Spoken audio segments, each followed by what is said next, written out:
Well, viewers, those are the headlines and our top focus. Lebanese President Joseph Aoun has ordered the Lebanese army to confront any future Israeli incursions into Lebanon's airspace. The statement has come after a Lebanese municipal worker was killed in an Israeli strike. Now, local media has identified the slain worker as Ibrahim Salameh, an employee of the Blida municipality. The Israeli military confirmed that the raid had taken place in order to target Hezbollah's terror infrastructure. And the death of this worker had taken place and the incident is under review. This has sparked widespread anger across Lebanon. The Lebanese president, who had earlier called for a conclusive agreement with Israel after the Gaza peace deal, is now seeking a response at the front lines. Earlier, there had been an understanding between Israel and Lebanon in late 2024 regarding Israeli troop withdrawal and the disarmament of Hezbollah. The Lebanese government had planned to disarm Hezbollah by the end of 2025. However, Hezbollah has refused to give up its arms. The Israeli strikes have now kept tensions alive at the front lines. With us on the broadcast is Mr. Peter Baum, foreign editor of Weekly Blitz, joining us from London. Thank you so much for taking out time and speaking to us on NewsX World.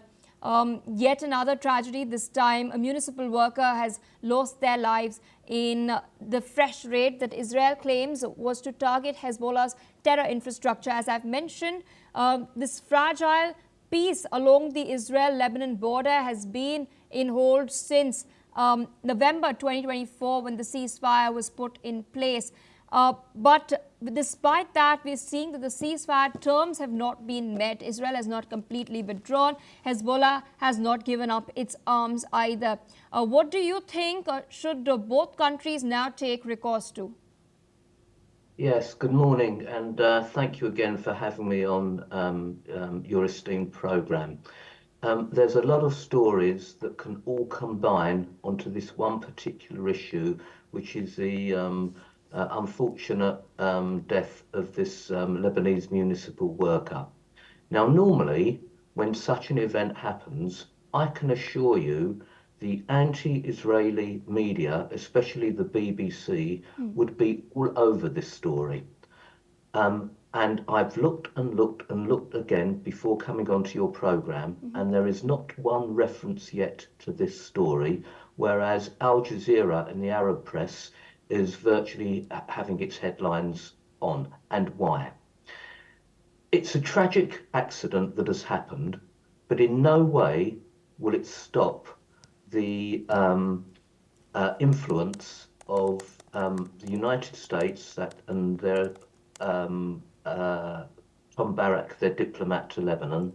It will not stop the Syrian government being influenced, and it won't stop the Israeli government being influenced. And all those influencers want one thing and one thing alone, and that is the disarmament of Hezbollah, who, as we all know, are trying to reorganize, to recalibrate, and to re-weaponize.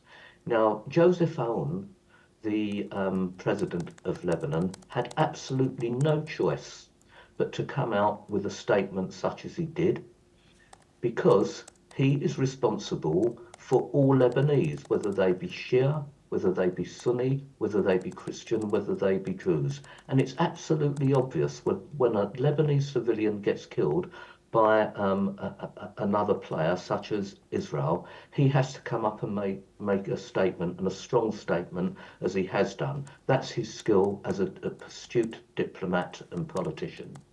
However, the Lebanese army have been trying their utmost to disarm Lebanon, blowing up their weapons depots and tunnels, etc., so much so that they've run out of ammunition, explosives to do this, and have got to import more in order to achieve their objective. So in the long run, while this is an important issue for the Lebanese people, the death of this unfortunate civil worker, while this is an important issue for Lebanon domestically, in no way will it affect the bigger picture, and that is to try and disarm Hezbollah so that Hezbollah simply remains as a political force and not a military force.